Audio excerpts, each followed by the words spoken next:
you asked and we delivered. We've given some teasers along the way that we're going to have a legal correspondent that's going to be a regular contributor. That legal person is Natasha Karamihou. She's a solicitor in Athens and she specialises in civil law, immigration law, contract law. Her vision is to follow an efficient and highly professional approach to all her clients' legal issues and offer practical advice on options, strategies, tactics and negotiations to achieve the best possible results.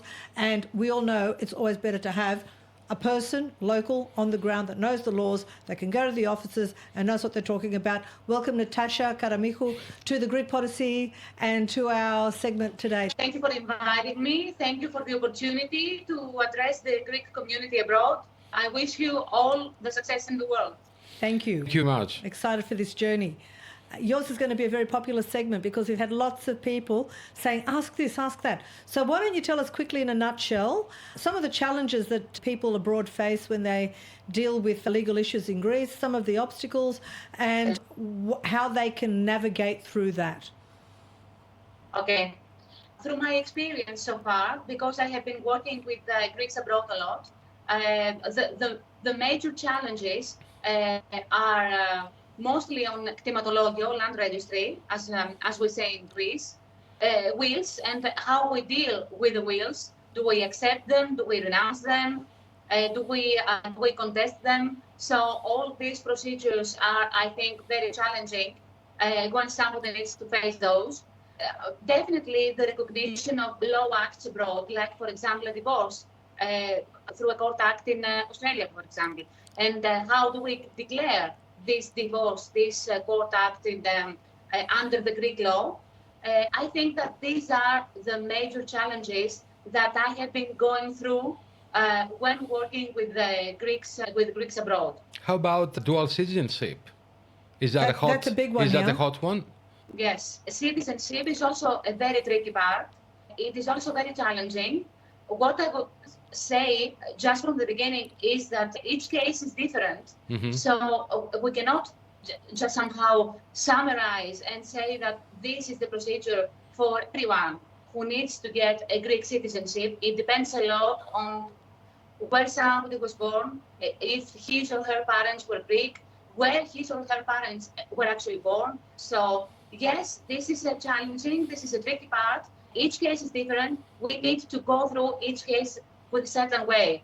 Personalized, yeah. You know why, Nico? Personalized, yeah. Although we have to lodge our papers now, the law changed in 21 where you have to lodge your paperwork at the city you're born.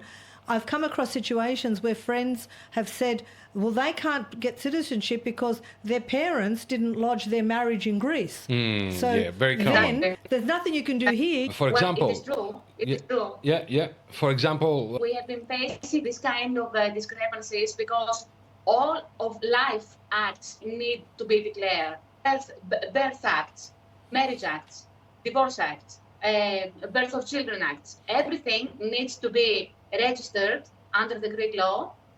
So you're going to be able to accept a will or to renounce a will or to go through with selling or buying a property or just declare a property in κτηματολόγιο.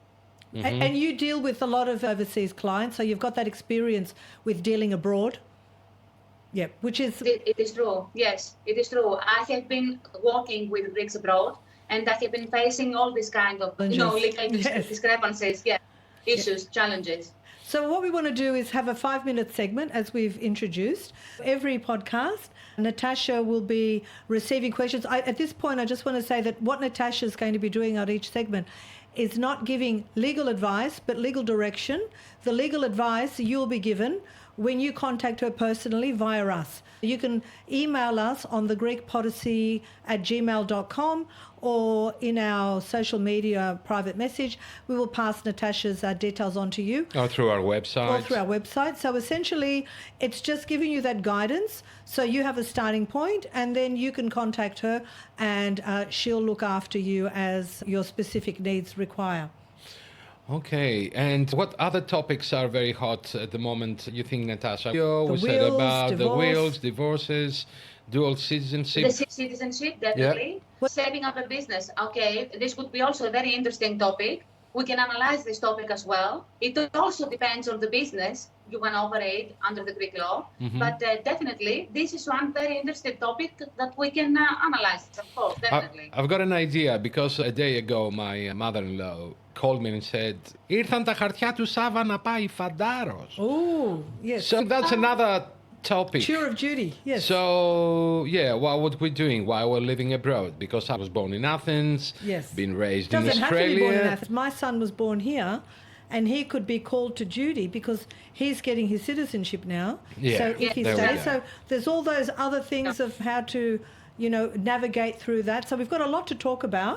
This was just an introductory conversation with Natasha. And just a question, Natasha. I know that Greece, the last years, have done many steps ahead for the digitalize all the application and all that. And that's really good to see that Greece heading that direction.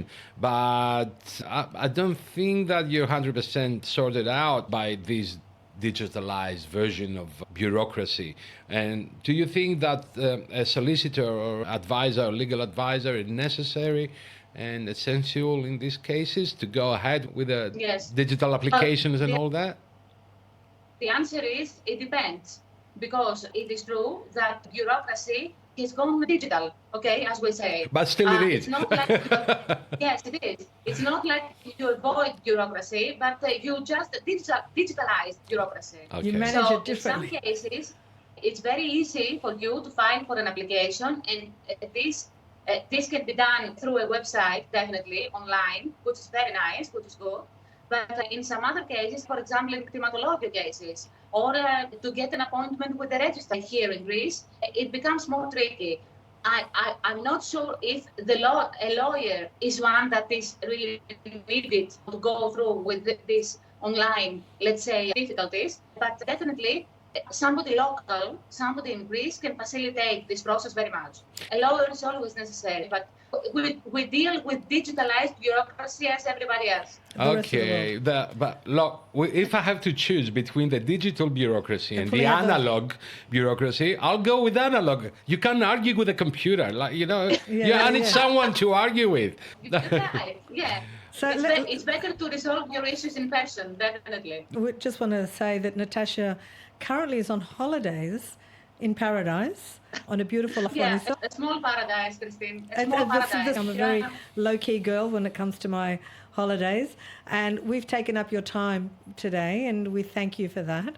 We're looking forward to a highly successful segment, popular, every week. Again, I'll reiterate, please send us your questions on our website, thegreekpodyssey.com.